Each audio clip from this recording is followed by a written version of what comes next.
I'd like to introduce Jeff and Diane Hollander, who are our workshop leaders for the Seinfeld workshop and are the reason that this is happening today.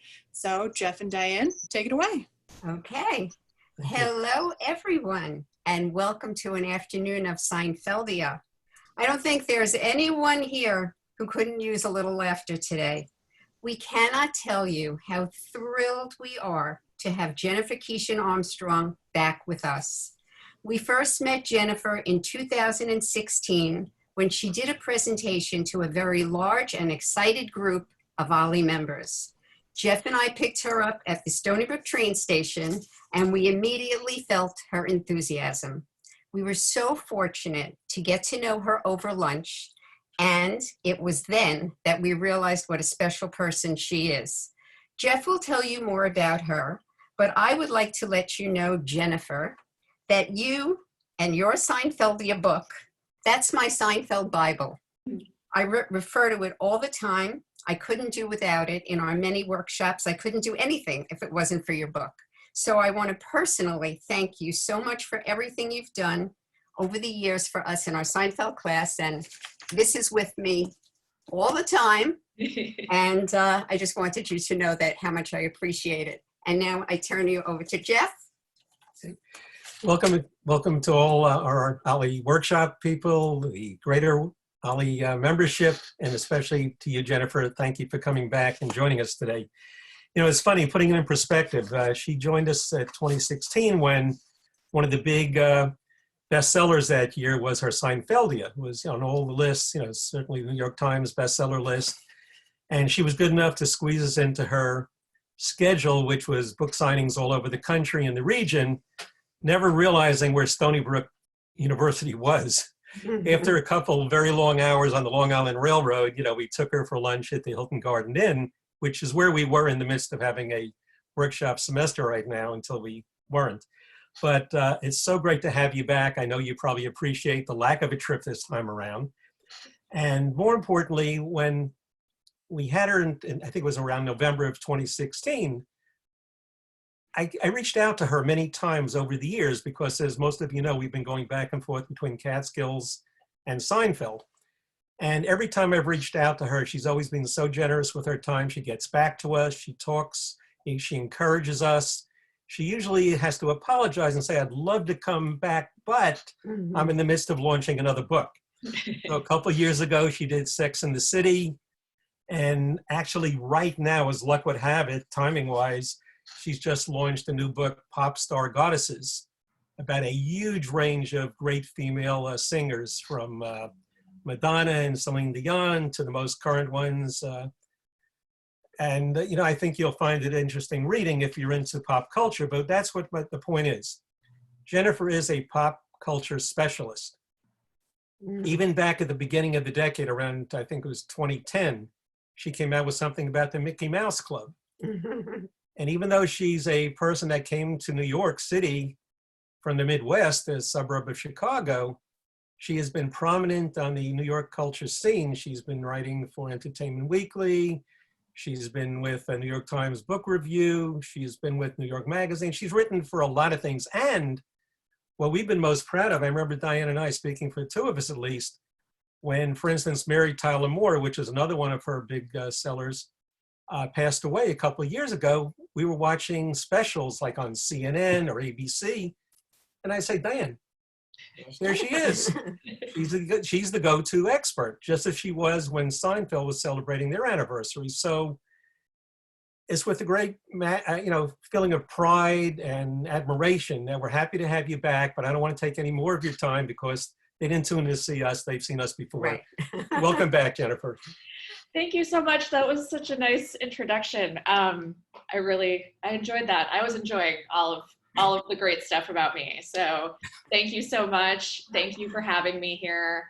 I'm really excited to be here. And I never quite get tired of talking about Seinfeld, it turns out, which is a, you know, great blessing because could have gone differently. I really didn't know when I started out this journey that people would still want to be talking about Seinfeld and that we would be here doing this. So this is great. So I'm just gonna get into it. We all know that Seinfeld is one of the funniest sitcoms ever made, right? I hate that I can't really see people. It's weird. But I think we all agree on that. I don't think I need to see people to realize that people agree on that. But it's even more special than that. And that's why I was able to write a whole book about it. If you really think about it, Seinfeld pulled off this very unusual combination of feats when it was running on NBC in the 90s. I think these are also the reasons that it has remained a major hit in reruns and now streaming. Like, new generations are picking it up as we speak. It's going to be on Netflix starting next year. I have great hopes that it's going to get to even more young people because of that. I think they're going to really love it, and I'm excited about it. But back in the day, Seinfeld was almost canceled at least twice. And it went on after that to run for 9 years and change television comedy forever, which is the story that I kind of basically tell in the book as they were talking about. What's remarkable about it to me is, in its time and always after, it was regarded as kind of unassailably cool, while it was also a huge hit, which is very rare. Usually something's either a giant hit or people think it's cool. This was both. It averaged 38 million viewers in its last season. It's crazy. 76 million people watched the finale. Just to give you some comparison versus how things work now. So 76 million watched this finale, only 19 million, which is still a lot, but 19 million people watched the Game of Thrones finale last year. But that's half the number that watched Seinfeld in any given week, just a regular old boring week. So things are different now in television, that's part of it. But Seinfeld was a huge culture spanning hit, the likes of which we are probably never going to see again. It managed to do this by walking a line between being edgy and being accessible, essentially. And it kind of made everyone feel, made all of us feel like we were the only one in on the joke, except that there were 40 million of us, or even more at some times. So today I wanted to talk about the 5 main ways that I think Jerry Seinfeld and his friend Larry David, who created Seinfeld together, managed to pull off this sort of TV magic trick. So the first thing is that they had faith in promising opportunities, even when they didn't yet know where they were headed. So I have this quote that kind of starts out the book. Seinfeld is something I learned to do because I was given the opportunity. Then the show spiraled off into this whole other entity that I knew I had to serve because it had its own desire to be something. That's something that Jerry Seinfeld said. He understood the magic of what he had in his hands. When NBC approached him and asked him if he was interested in creating his own show, he said yes. He actually had no idea how to make a TV show, but he said yes. Then he went home and figured out what he was going to do about it. The best idea he had at the time was to go to his friend, his fellow comedian, Larry David. And Larry David had written for Saturday Night Live and this other very, very similar show called Fridays. So he figured, this guy has at least written a TV script. He's been on a set of a television show. He might know something, right? So together they made Seinfeld, which we're going to get into more in a minute, which actually took some time to evolve into the show we love. If you go back and watch the first few episodes, especially the very first one, the pilot episode, you'll see that they were very much still finding their footing. It's very strange. For instance, one of my favorite examples of this is that George actually gives Jerry girl advice, which we know is crazy. Like, that's just, as the show goes on, Jerry's dating incredibly beautiful women and George is the one with problems. But they were still kind of figuring everything out. There's another very interesting thing about the pilot, which is that Kramer is a shut-in at the time, which we all know, of course, he does not end up being he's kind of more like a man about town by the time the show really gets going. But at the time, he was kind of always inside in his bathrobe, and he had a dog, which we never see again either. So it was really weird. You know, they were still kind of figuring it out in that first episode. But none, you know, its amazing trajectory after that would not have happened if Seinfeld had said no to NBC just because of the little detail that he had no idea how to make a sitcom. So that's the very first thing that they did. The second big thing that Jerry did, or Jerry and Larry really, is that they leaned into their superpower, as I like to think about it. So Jerry told Larry about this sitcom opportunity when they were at a comedy club one night in 1988. That's when they officially had this conversation. They spent the rest of the night wandering around New York City together, talking about it. One of their stops was a Korean deli where they kind of were riffing. You can imagine, we all, if we're familiar with them, you can kind of imagine them in this setting. It's just like, you know, bantering back and forth about the stuff they were finding on the shelves. And you can find all kinds of things on the shelves of delis and bodegas in New York City, way back there in the dust. So they were kind of riffing on the unusual foods and products that they found. Like one of their big examples was they saw Korean jelly, and they were riffing about like, why jelly? Does it come in a spray and a foam too? You know, what's the deal with Korean jelly? So they're doing this, and at some point, Larry said, this is the kind of discussion you don't see on TV, which certainly is true. And if you really think about the time, so this is 1988, the big shows at the time were Golden Girls and Cheers. And those are, I mean, phenomenal shows. I think we can all still agree. Those are ones we still go back to all the time. Both really great, but totally classic situation comedies, right? They, you know, Golden Girls is about 4 older women living together in Miami. Cheers is about a bunch of goofy characters hanging out at a Boston bar. The humor came from the situations. That's why they're called situation comedies, you know? So Larry was right. There was nothing like him and Jerry on television. And that is how the idea of 2 guys talking about everyday stuff. And I always like to point out at this point that, like, we're talking about Jerry Seinfeld and Larry David. So not just any 2 guys talking can be a show that lasts for 9 years and, you know, people continue to watch. But these guys, these very funny guys, talking about everyday stuff became the starting point for what became known as the show about nothing. Not everyone could pull this off, but these guys could, and they saw that. This is them leaning into their superpower. So with that, I do want to show you guys the first of the clips that we're going to watch today. So we'll see how this goes.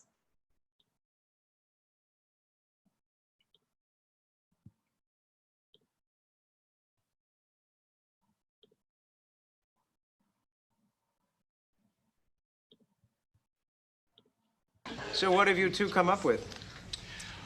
Well, we thought about this in a variety of ways, but the basic idea is I would play myself. Go ahead. I think I can sum up the show for you with one word. Nothing. Nothing? Nothing. What does that mean? The show is about nothing. Well, it's not about nothing. No, it's about nothing. Well, maybe in philosophy, but even nothing is something. Mr. Dalrymple, your niece is on the phone. I'll call back. D-A-L-R-I-M-P-E-L. Not even close. Is that with a Y? No.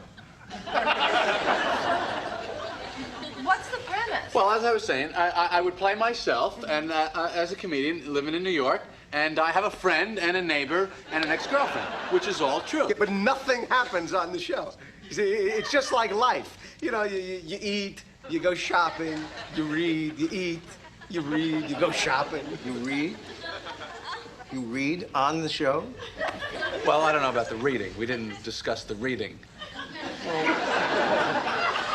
All right, tell me about the stories. What kind of stories? Oh, no. No stories. No stories? So what is it? What did you do today? I got up and came to work. There's a show. That's a show. How is that a show? Well, maybe something happens to you on the way to work. No, nothing happens. Well, something happens. Well, why am I watching it? Because it's on TV. Not yet.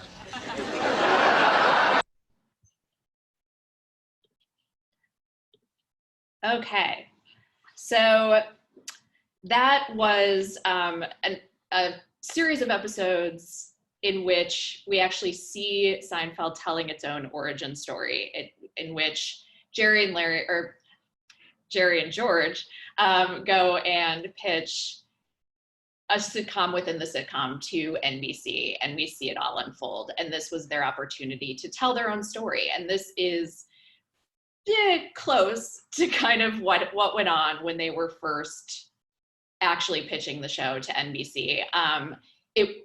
It wasn't as sort of clearly formed at that time. They really were more about this kind of two guys talking idea than they never went in and said it's going to be the show about nothing. In fact, many of the people involved with the show told me later that they regretted calling themselves the show about nothing. They didn't know it was going to stick that much. It was kind of a joke about the way people were talking about the show. But you know, I think it also said, you know, it told us something about the show, and that's why we still use it today. So that is them. That is essentially a depiction of them going in to pitch this show that became a huge success, unlike the one on the show, which did not. So the third thing that they did to become the show that they were was that they found a champion. Even after all of the stuff that we've talked about so far, Seinfeld actually would have died an early and quiet death if it were not for a guy named Rick Ludwig, who was the executive who oversaw late night and special programming at NBC.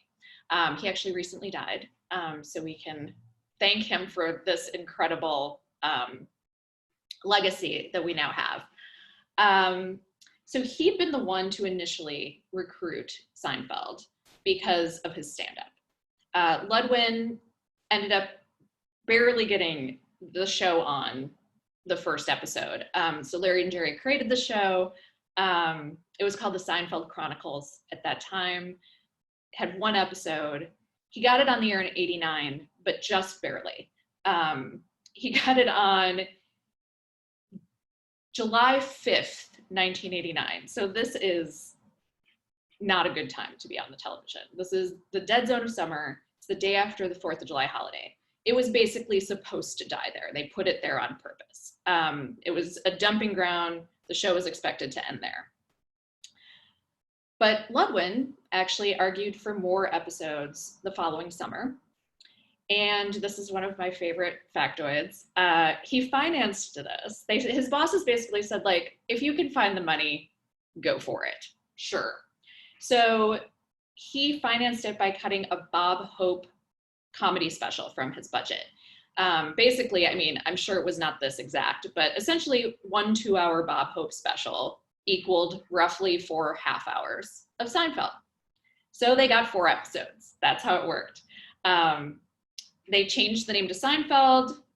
They added the character of Elaine. One of their big things was like, you can do this, but you have to add a strong female character. I think we can all agree that they succeeded when they added her. So they come back as Seinfeld with that character, and they actually got some traction. And the reason was that they were airing after reruns of Cheers, which was a huge hit at the time. That was enough to get Seinfeld 12 episodes the following year. So we had 1 and then 4 and then 12. And then finally, by that point, others at NBC, besides Rick Ludwig, saw that it had potential, and it went on, of course, as we know, to become one of the defining shows of the decade and really of all of sitcoms. So that is about the time when we're catching up to what we just saw in that clip. That's about the time when they actually devoted several episodes to a plot line about the making of, Seinfeld itself. Sort of, anyway. I mean, of course it was a little heightened for television. We're gonna watch another one right now.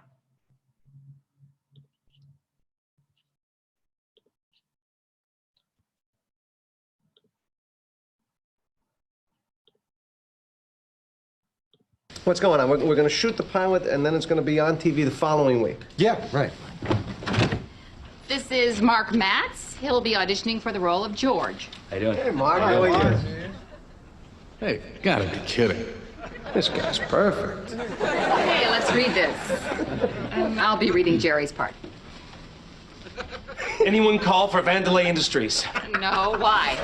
Listen to me.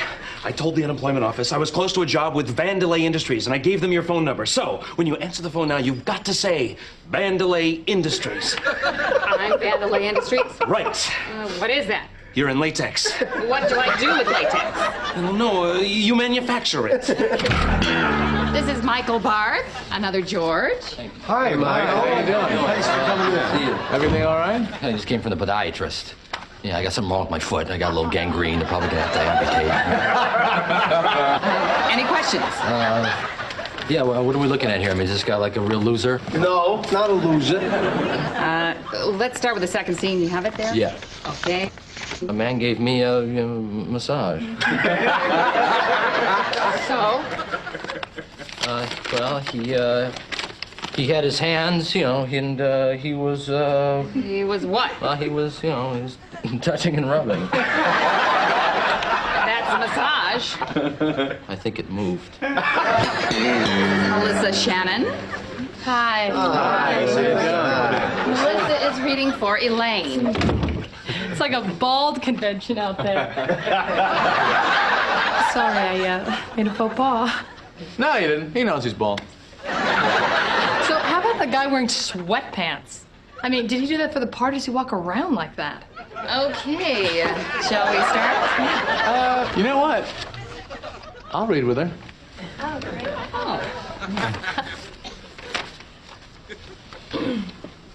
All right, want to start? Yeah. Okay. What was that look? What look? That look you just gave me. I gave a look? Yes. Thank you. Thank you very much. Let's see some more Kramers.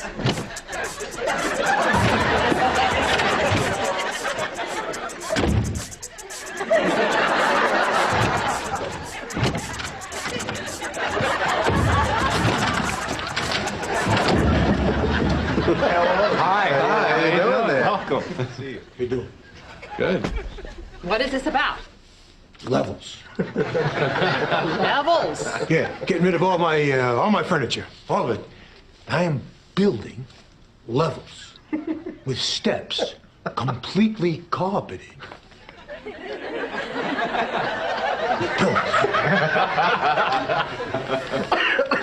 Like ancient Egypt. I don't know how you're going to be comfortable like that. Oh, I'll be comfortable. Very nice. Tom, that was terrific. Sure. Thank you for coming in. Thanks for coming It's a by. wonderful reading. Oh, yeah, that's really. Well, bye. Okay, thank you. Take it easy. Now, I thought he was really good. Very funny. Yeah, I liked him. What happened to the raisins? Yeah, there was a box of raisins there. Did he just steal the raisins? You think he stole them? This is Martin Van Nostrand. What are you doing here? Don't you know each other? Wait a minute, I know you. You're the guy from the Calvin Klein underwear ads. That's true.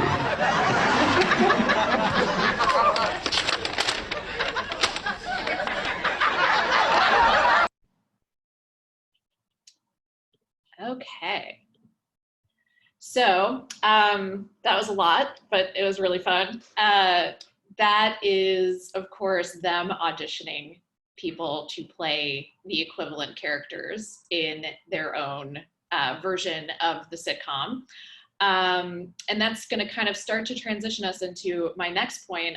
This is obviously very much taken, I mean, with liberties, but taken from their own experiences making their own show. It's also fun because we get to see some of those future famous people, right? Mariska Hargitay and Jeremy Piven there. We also saw Larry Hankin playing or auditioning for the Kramer role, which is fun because Larry Hankin, that actor, actually did audition for the Kramer role that eventually went to Michael Richards. So this gets us to our next point. Another thing they did that was really clever is they grounded almost every plot line in real life inspirations. So they could kind of start there and then get as weird as they wanted to. Obviously, things got much weirder on the show than they might necessarily have gotten in real life. But the philosophy, as I understand it, was basically, if you can start with something that really happened, then when you add a bunch of crazy stuff on top, it still feels a little bit grounded. Now, this, you know, you can probably pick out in your head even like some of the plot lines where maybe they went a little off of this rule, but this was the general idea. It also allowed them to get to do this stuff like we're seeing in these clips, like to kind of layer these, you know, get kind of meta and comment on themselves. So really almost every character and plot point on Seinfeld started in one of the creators or writers' lives. George's neuroses, we can guess, came from Larry David himself. The two shared many escapades, especially near the beginning of the show, including the time when George quit his job dramatically, regretted it, and then reappeared at the office the next Monday as if nothing had happened. Larry David did this when he worked at Saturday Night Live.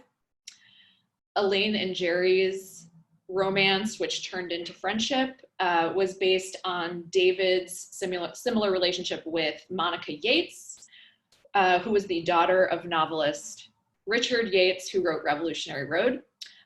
Richard served as the model for Elaine's father, who we see in the episode The Jacket. It's one of my favorites. I always wished we could have gotten more of him because he is this kind of old school, tough, masculine type who really clashes with George and Jerry's different kind of masculinity of the 90s.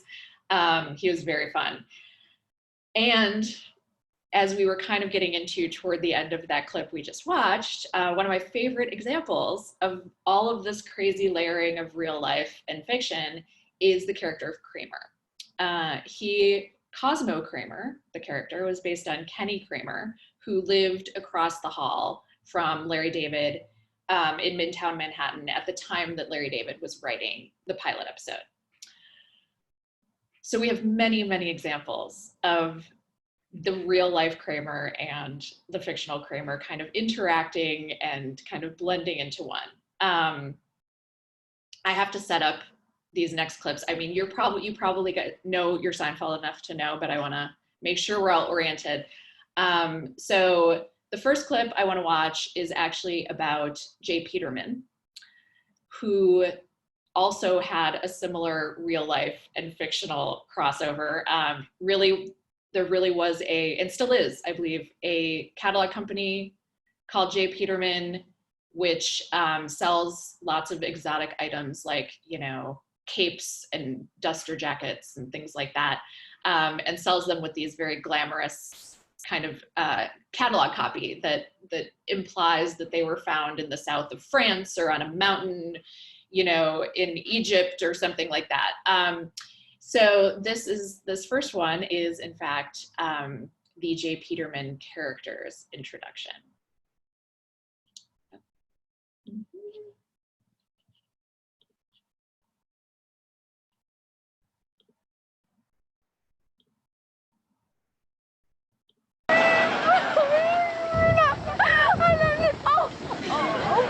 Oh God, I'm so sorry. I don't even know where I'm going. Well, that's the best way to get someplace you've never been. Boy, yeah, I suppose that's true. Have you been crying? Yeah, see, this woman is manicure. Oh, no, it doesn't matter. Why? That's a very nice jacket. Oh, thanks. Very soft. Huge button flaps, cargo pockets, drawstring waist, deep bi-swing vents in the back, perfect for jumping into a gondola. How do you know all that? That's my coat. You mean... Yes. I'm J. Peterman. Then, in the distance, I heard the bulls. And I began running as fast as I could. Fortunately, I was wearing my Italian Capto Oxfords. Sophisticated, yet different, without making a huge fuss about it. Rich, dark brown calfskin leather, matching linen vamp. Men's whole and half sizes, 7 through 13, price $135. Oh, that's not too expensive. I like that shirt. Where did you get it? Oh, this innocent-looking shirt has something which isn't innocent at all. Touchability. Heavy, silky Italian cotton, a fine, almost terry cloth-like feeling. 5-button placket, relaxed fit, innocence and mayhem at once. That's not bad.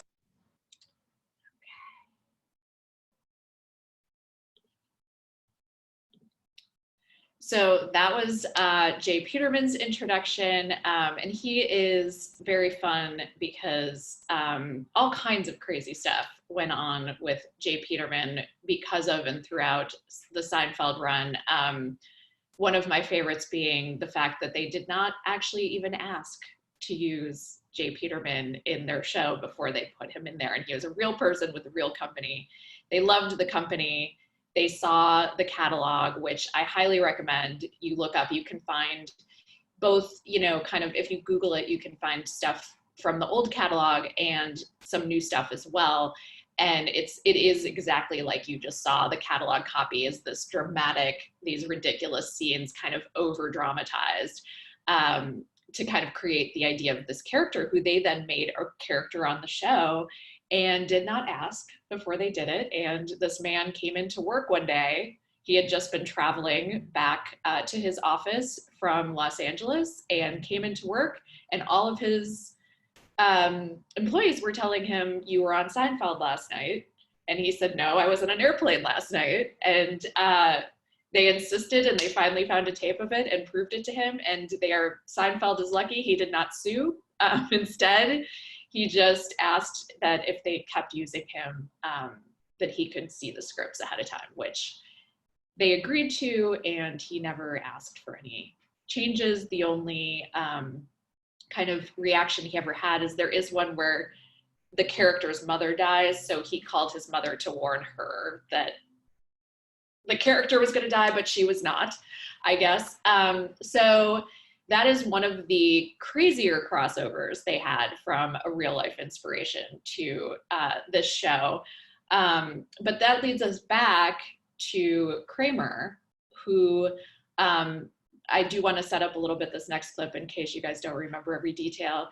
The clip we're about to see is around the time that Jay Peterman has decided to write an autobiography. Elaine is now working for him, and so she's helping out with it. And the problem is that it turns out Jay Peterman is secretly very boring.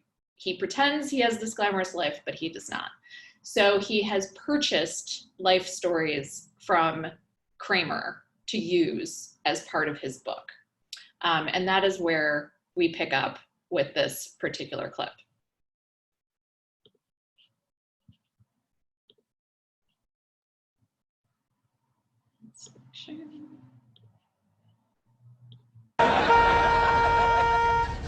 Hey, Jerry! I'm starting a Peterman reality bus tour! Check it out! Reality tour? The last thing this guy's qualified to give a tour of is reality. Hey, what were you doing with that bus yesterday? Here you go. Here you go. Check it out. The real Peterman reality bus tour.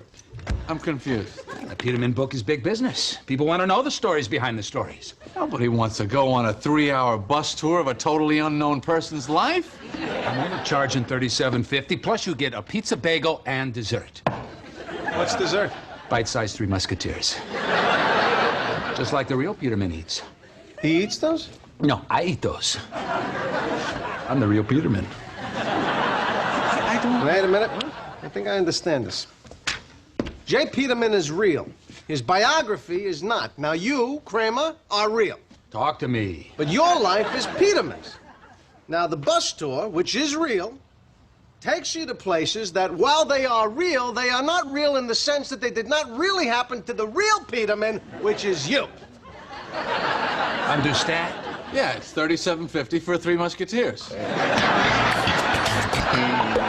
know, when you make a pizza bagel, you really shouldn't use cinnamon raisin. You also shouldn't use a donut.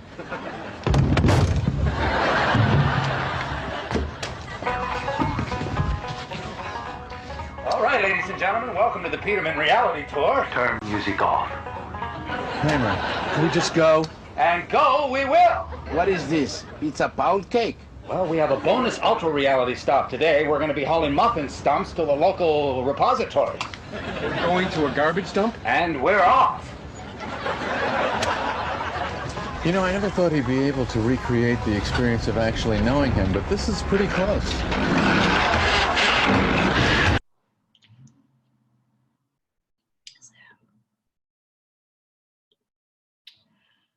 So that is where things get very complicated. As you can see, they have to explain themselves in the clip even. But I love that whole sequence because it really relies on you having watched all of the other Seinfelds and understood what was going on up until that point.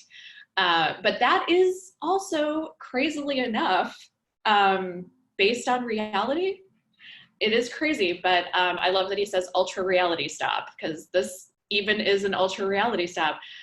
This is right around the time, they did it pretty soon after, that the real Kramer, Kenny Kramer in New York City, decided that he should be capitalizing on the fact that he was Kramer. And he started doing a bus tour in New York City of sites that had to do with Seinfeld. There was a point at which he even would actually bring people into his apartment, where he'd be like, Larry David lived across the hallway here. But he would take you around town, you know, show you the diner, show you the apartment where Jerry lived, show you the health club, all of those things that kind of served as exteriors, even though they shot in Los Angeles.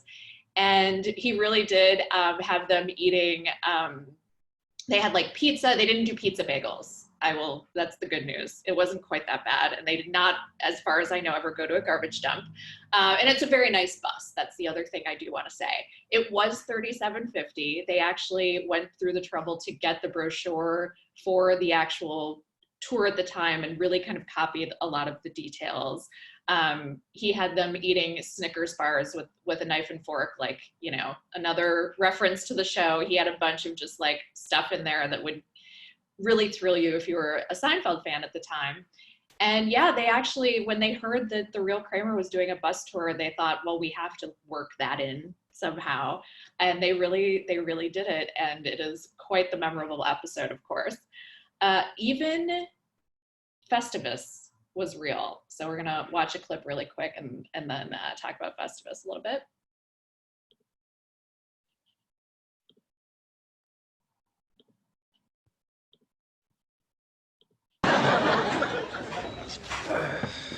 What? Nothing. It's a card from my dad. What is it? Dear son, happy Festivus? What is Festivus? It's nothing. It's nothing. When George was growing Jerry, up, no. his father hated all the commercial and religious aspects of Christmas, so he made up his own holiday. Oh, and another piece of the puzzle falls into place. All right. And instead of a tree, didn't your father put up an aluminum pole? Jerry, stop it. And then weren't there feats of strength that always ended up with you crying? I can't take it anymore. I'm going to work. You happy now?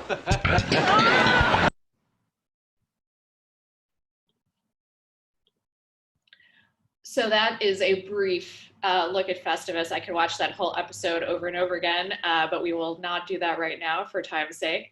I wanted to mention Festivus because it is one more way in which you would think this was the writers going off the deep end and just making up crazy stuff.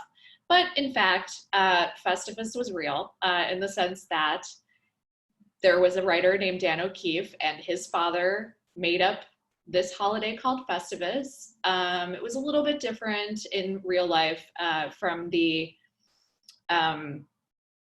fictional version, but it really was sort of an answer to the more traditional and commercial holidays.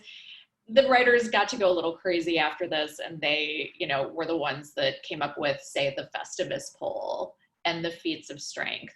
But it really was this incredibly embarrassing thing for Dan O'Keefe when he was growing up, and he really did not want to write about it, but he had told some of his fellow Seinfeld writers about it, and they thought, well, we have to use that.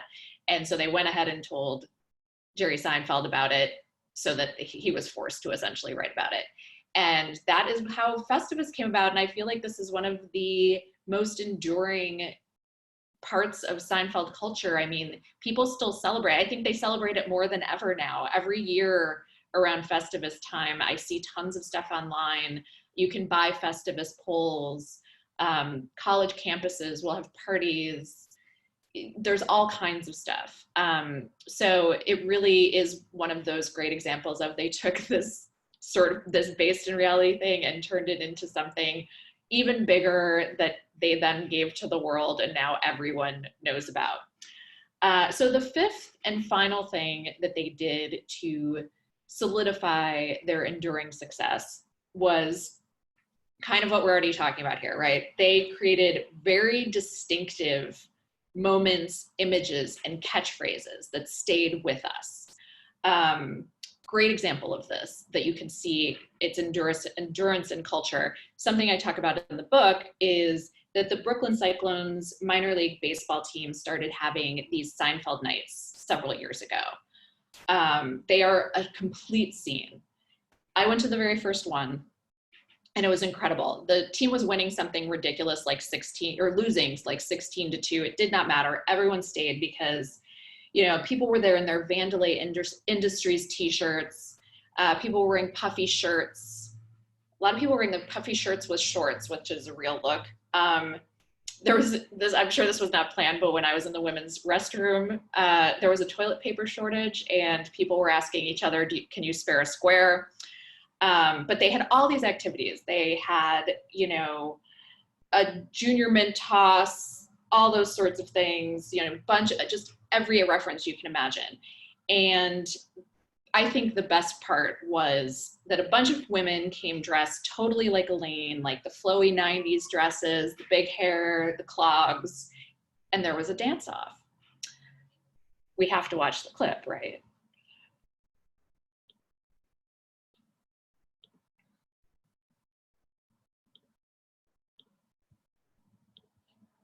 All right, who's dancing? Come on, who's dancing? You want me to get it started? I'll get it started. All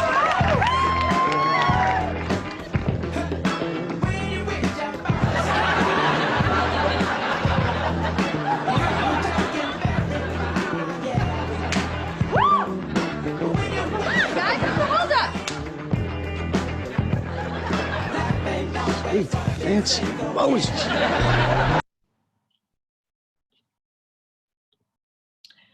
So that is the Elaine dance. That is what women were doing. It was an incredible contest. It was amazing. They've been doing it several years running now because it's been such a success, and it's incredible because they don't run out of stuff to do. They don't run out of references to make. In fact, one of their kind of stalwarts there every year, or lots of the years anyway, and certainly the year I went, was this gentleman who we're going to see next.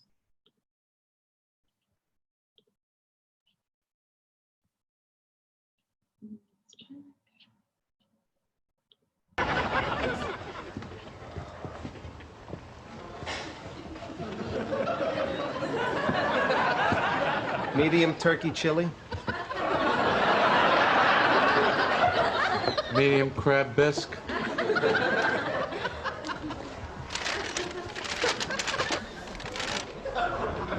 I didn't get any bread. Just forget it. Let it go. Excuse me, I think you forgot my bread. Bread, $2 extra. $2, but everyone in front of me got free bread. You want bread? Yes, please. $3! What? No soup for you.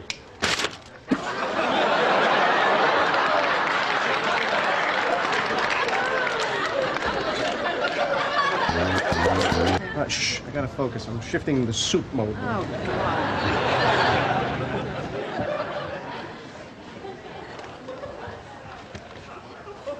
Good afternoon. One large crab bisque to go.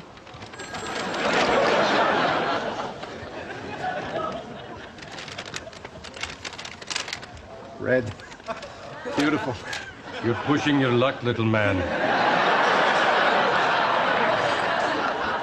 Sorry. Thank you. Thank you. Hey there.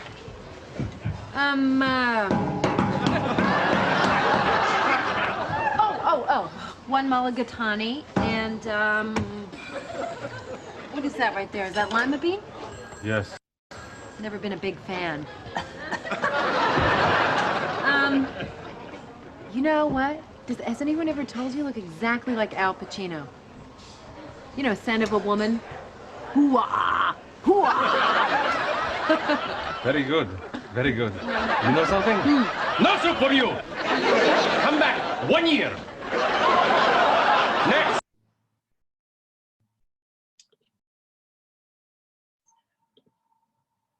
So that was the Soup Nazi, of course, and he has been a mainstay at those Cyclones games, as well as many other Seinfeld events. And it really is a testament to what they created there. That distinctive character and the image, the catchphrase.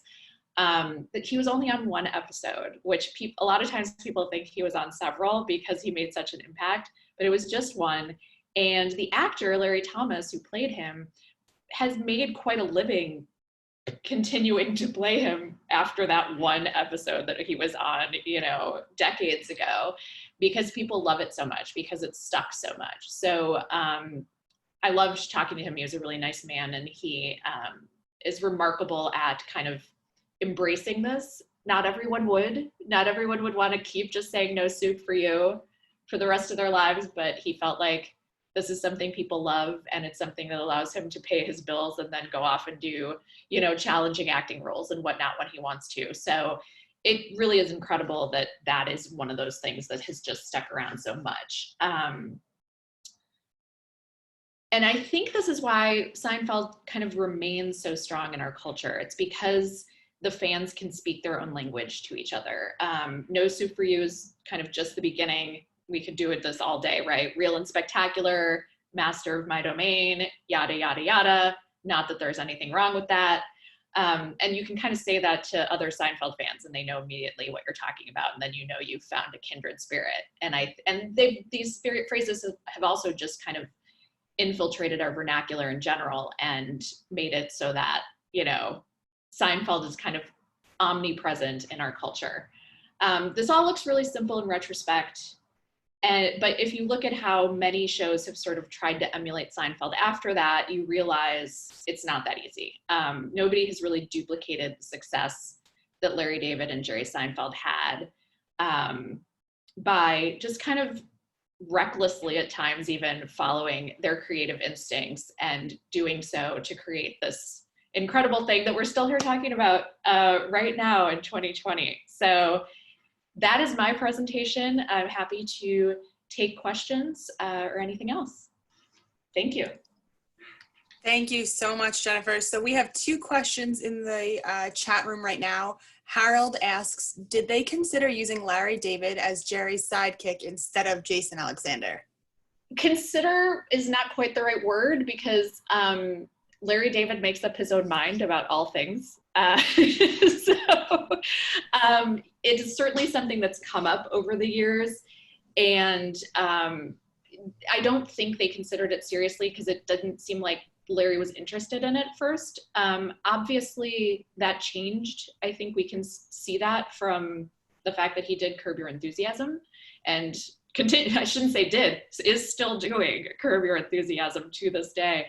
So he didn't mind being on camera by then, but at first he really saw himself as a writer, and honestly he did have an enormous responsibility at the beginning. He was doing a lot of, almost alone at that time. He was really cranking out the scripts. So he said that he felt like at the time he really wanted to concentrate on actually creating the show itself. And isn't it wonderful that we got the gift of Jason Alexander as him, which is its own special thing.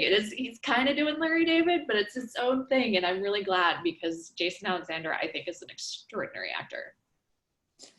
Thank you. Our next question says, do you know if Kenny Kramer was ever compensated by Seinfeld in any way? He was. I don't remember the exact amount. It wasn't a lot. I would say at most a couple $1,000. But that was what he did try, he wasn't stupid. He did even try to negotiate at the time. But what's funny about doing that at the beginning of the show is no one thought it was going to be a success, right? So, he's like, all right, I'll take $500 or whatever. Not knowing the insane, juggernaut that it was going to become. And that's why later in those later seasons, 4th, 5th, 6th seasons, when this thing is like everywhere, his name is, one of the most iconic characters of all time. And that's when he started to kind of try to figure out how he was going to cash in. And the good news is he seems to have done fairly well, being the real Kramer. That's what he calls himself, and still does the tour to this day, and seems to be able to kind of the same way that Larry Thomas kind of plays the soup Nazi all the time. He plays the real Kramer, which he is. Awesome. This next question is a 2-part question. It says, do you have any plans to do a book about Curb Your Enthusiasm? And why do you think so many people disliked the finale? Because I loved it. So many. I could come back and do an hour on the finale. I love that finale. I'm not going to do a book about Curb Your Enthusiasm. I feel like I've sort of covered this territory, but also there's a good book that was sort of an official book about Curb that came out, though it could be updated now since they've come back for 2 more seasons. And so the finale, I have theories about why people didn't like it. I think it had to do with the way it was hyped. It was like one of the first big hyped finales at the time. Now every finale, it feels like some portion of the population is going nuts about every single finale. But at that time, this was like relatively unusual to have this much hype. Months of hype and people being like, what's going to happen? And paparazzi were scaling the walls of the studio trying to find out what was going to happen. It was a really big deal. And I think anything would have fallen short of what people hoped for and expected. And then on top of that, what happened was that Larry David, who had left 2 years earlier, came back to write the finale, and he's Larry David. So he wrote a pretty dark finale, that literally convicted his characters. And I feel like at the time, people were a little jarred by being presented with this idea that, these characters that you fell in love with are actually terrible people, and the joke's on you because you've been watching them all this time. I love the finale, especially watching it now, like outside of that craziness. I think it is like a piece of actual art. And I just love that. What you can say is I think he in a lot of ways kicked off the modern era of finales in the sense that he went for it. And there's a lot of finales that have happened since of beloved shows that people hate, right? I think of the Lost finale, and people even get upset about the Sopranos finale, which I think is another brilliant one. But those are, especially Sopranos and Seinfeld, they took chances, they made a statement. Some people weren't going to like it. And I think it really stands as its own piece now in retrospect. We could quibble about things. I think some of the things the characters do are a little out of character for them in that finale, but the overall idea of kind of like this no exit Sartre kind of feel to the finale, I think is pretty amazing. Thank you. Our next question says, why did Jerry stop doing his stand-up at the beginning of the show? They over time kind of figured out the show, as we were talking about, and it originally was supposed to be, they said 2 guys talking, but also the idea was supposed to be like kind of, you see where he got his ideas for stand-up, like does the stand-up and then some stuff happens that's related, right? As they figured out the show, they really latched onto a couple of very interesting, innovative ideas, one of which is most shows used to do an A plot and B plot. This show did essentially A, B, C, D, four plots in 1 half-hour show, which is really 22 minutes with commercials. So that's super dense. That's really tight. And then they also stumbled on the idea of bringing them all together in a totally unexpected way by the end. So to do all of these plot acrobatics, they didn't have time for stand-up anymore. And quite frankly, I can also see how when you're at that level of plotting, you also wouldn't want interruptions there. So, you know, they just decided to scrap that. And what was your favorite episode? Such a question. I feel like there's like the answer to, I think the perfect episode is probably the contest. Like if I had to write an essay, I would say the contest is probably the most perfect. But I'm really partial to the marine biologist. It's mostly about the George monologue at the end. The sea was angry that day, my friends. He's so brilliant in that. And that's one of the first, it's also a personal thing too, because I remember being a teenager and watching that and kind of getting what they were doing. Like it just hit me for the first time, like, oh, this is why this show's so brilliant. That's when they really bring a bunch of plot lines together in a totally unexpected way. If you remember it, there's a golf ball situation with Kramer. Like, it's just really brilliant all around. And so I have a soft spot for that. And then there's like a bunch of Elaine episodes that I love too, because they're Elaine. And was there any factual basis for George and the Yankees? No, I don't think so, really. Not that I know of. I mean, who knows if there's stuff, you know, there could be deep stuff somewhere that I don't know about. But I think that was more of a New York thing, and like George was on a journey. You know, he started out very sort of unemployed and foundering around, and this was his big moment. And I think they wanted to do some Steinbrenner stuff too, which was obviously funny. And that's where Larry David got to play Steinbrenner. And where was the location of the real luncheonette? That is, I mean, I can't do this. It's like 100 and something, 119th, something like that. And is that Broadway? Gosh, you guys are testing my, look up Tom's Restaurant in New York City. And that is where it is. It's up by Columbia. I've been there many times, but I can't remember the cross street. I'm not allowed to go out now, so geography is starting to leave my brain. And in the opening credits, each actor is named. Why does Jason Alexander get his character's name listed too? In the opening credits, I don't know. I don't know the answer to that. I don't know at this moment. All right, well, let's see. Someone just put in the chat, Tom's Restaurant is 111th Street 11 Broadway. Yep. At the corner of 112. There you go. All right, so I don't see any other questions in the chats. If anybody wants to raise their hand, Jeff and Diane. Somebody mentioned something about comparing it to MASH. Did you see that question? No. That's above the Jason Alexander one. The question was, from a cultural impact aspect, how would you compare MASH with Seinfeld? I mean, I love MASH. I think it's amazing. But cultural impact, it's hard because I didn't write a book about MASH. So like, I'm going to be biased and tell you it's Seinfeld, that Seinfeld wins. It's also more in my like adult lifetime.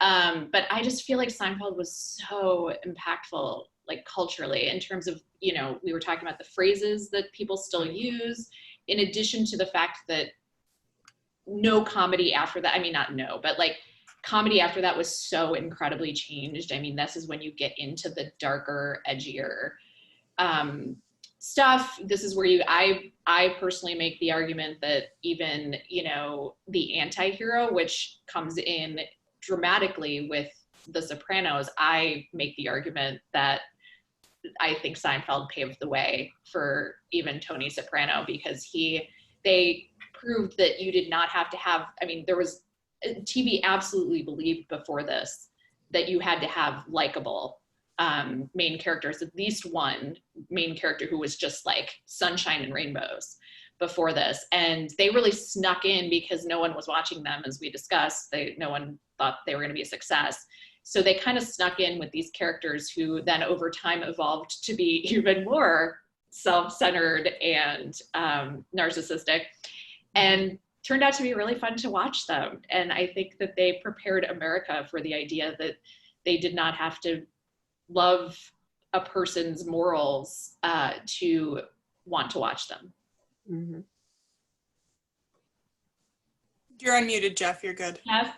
Okay, one of the questions I had for Jennifer was, every semester when we do Seinfeld, probably a group of the most popular episodes relate to the Florida experience, where they went down to those Boca Vistas, whatever's. And I know in your book you talk about the fact that Larry and Jerry and Jason, they all had families down there. At the same time, many of us from that generation, especially visiting our parents in Florida, had that horror of sleeping on that pull-out couch with the bar. We know the air conditioning, we know the early bird and all that stuff. How real is it and how exaggerated was it in your research, did you find?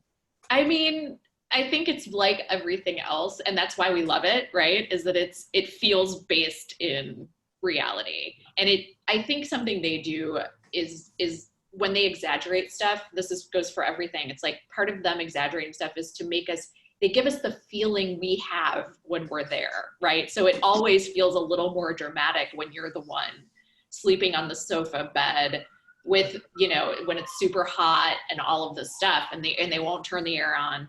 I love those episodes, partly because too, not just is that whole setting amazing. I always said I would watch that sitcom. Don't you feel like its own sitcom is going on there at all times, and we just drop in on it occasionally? But those two sets of parents, both parents, I think Jerry's parents are a little underrated because George's parents were so huge. But Jerry's parents are a real gift, and we get to spend some time with them there, and that's always fun. Right. And just one other point, again, for those of you that have read the book, she really goes at length with dozens and dozens of people that were researched over the course of 2013 and 2014. You get an appreciation of what it goes into putting a book like this together, because this chapter is not just simply written. You really have to get the research, whether it's, over the phone or in person interviews. But what I found interesting too is, many of those things are so based on fact in their lives. When maybe I think you said season 4 or 5, when they started running out of real storylines and started going off a little bit of an exaggerated deep end area, was that what sort of caused the rift between Larry and Jerry, or was Larry just tired? He was just tired from what I can tell. I really never heard anyone say that there was any actual conflict. I think it makes sense if given what we know publicly about his personality now, it rings true to me that he would just one day wake up and be like, I don't do that anymore.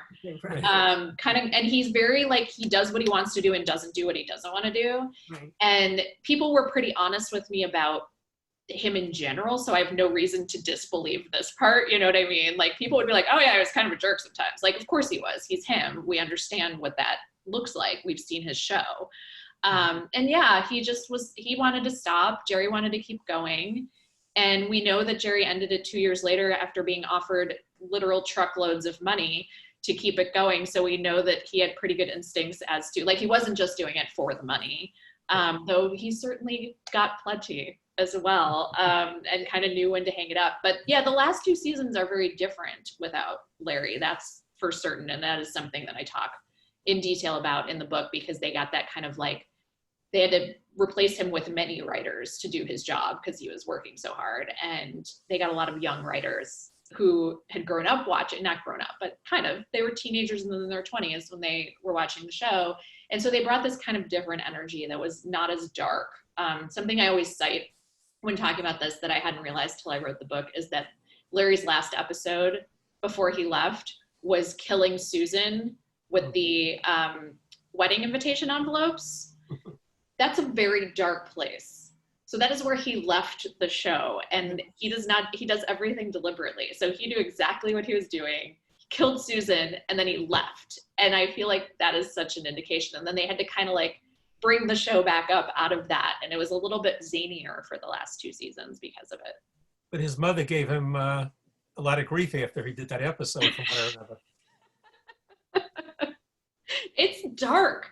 It never, like, no matter how many times I watch that episode, I'm like, that is a brutal episode. They're all like, well, you want to go get something to eat?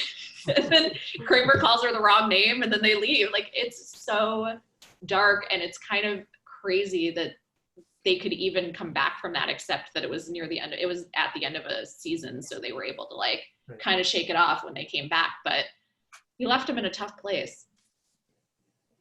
We have another question. It says, did you personally interview Jerry and Larry for your book? No, I did not. No, they don't do stuff that isn't theirs. So there's plenty of research out there. They've talked quite a bit about this before. So lots of research out there. And, you know, I really enjoyed, like, talking to the writers and lots of people who had not been interviewed before. We have 2 comments. I don't know that they're questions, but Harold says his father-in-law's apartment in Florida has the Seinfeld couch on steroids. And Fred says that George's family is Italian, yet he and his parents are so New York Jewish in their characterizations. Correct. One of my favorite things is that one of my favorite quotes from Jason Alexander is that he said when he met his mother, he was confused about his character because there are conflicting signs, right? Like Costanza. And he said when he met the woman playing his mother, he knew for sure that his character was Jewish, no matter what anyone told him. So I have a question. Do you have any recommendations for someone who hasn't watched Seinfeld? So when I met Jeff and Diane, they told me about Seinfeld. I've seen about 3 episodes now. So do you have any advice for somebody who's looking to get into it and really, get into the whole culture of it? I'm trying to think of, like, the best place to start, because I kind of want to say don't start at the beginning. That's what Jeff and Diane said. Don't watch the first season. But it's hard because, as we were talking about, in some ways it also layers on itself later. So you don't want to, like, jump all around.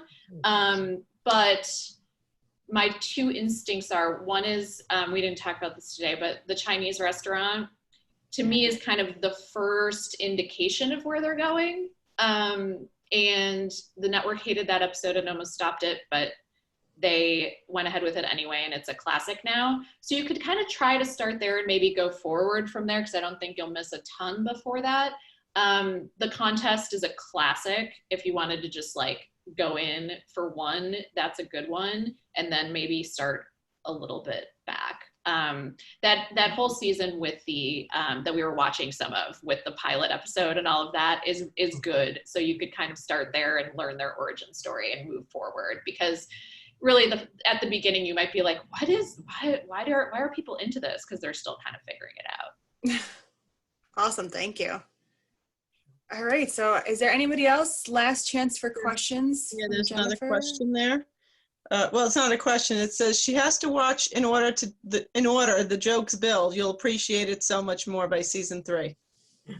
Yeah, maybe if you do want to start in the middle, what you could do is then go back later, just to kind of be a completist. But I can understand kind of not wanting to stick with it from the. I feel like now's the perfect time to binge watch it. It really is. Yeah. It is the best show. Oh my gosh. It's fun. And it's kind of like, aren't we all a little jealous that she gets to watch it for the first time? Like, I can't even imagine it. That would be amazing to be able to be seeing that for the first time. Jennifer, do you think that Seinfeld was kind of the beginning of the reality TV show kind of thing? What do you mean? You know, all the reality shows that are out now about people's lives.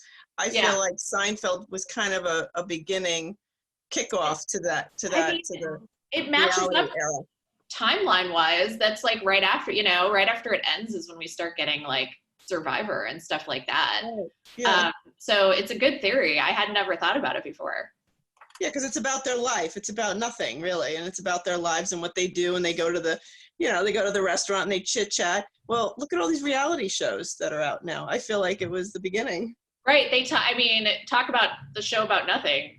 Any given reality show could really be the show about nothing. Exactly. And certainly, it just made me think of something else that's so obvious but true, is that like this spate of, it starts with Curb, and then afterwards it's like every comedian ends up having a show in which they do stand up and also like kind of play a version of themselves and just banter with their friends, right? So this has really launched its own genre in addition to affecting kind of sitcoms in general.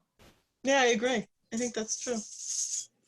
Well, thank you so much, Jennifer, for joining us today and giving this amazing lecture series and talk. I want to thank the Hollanders for their involvement and for being workshop leaders, especially for giving all the Seinfeld content. You guys have been fantastic. Jeff, I see. Yeah, just one reminder before we say goodbye to Jennifer, and thank her again so much for her time and her expertise.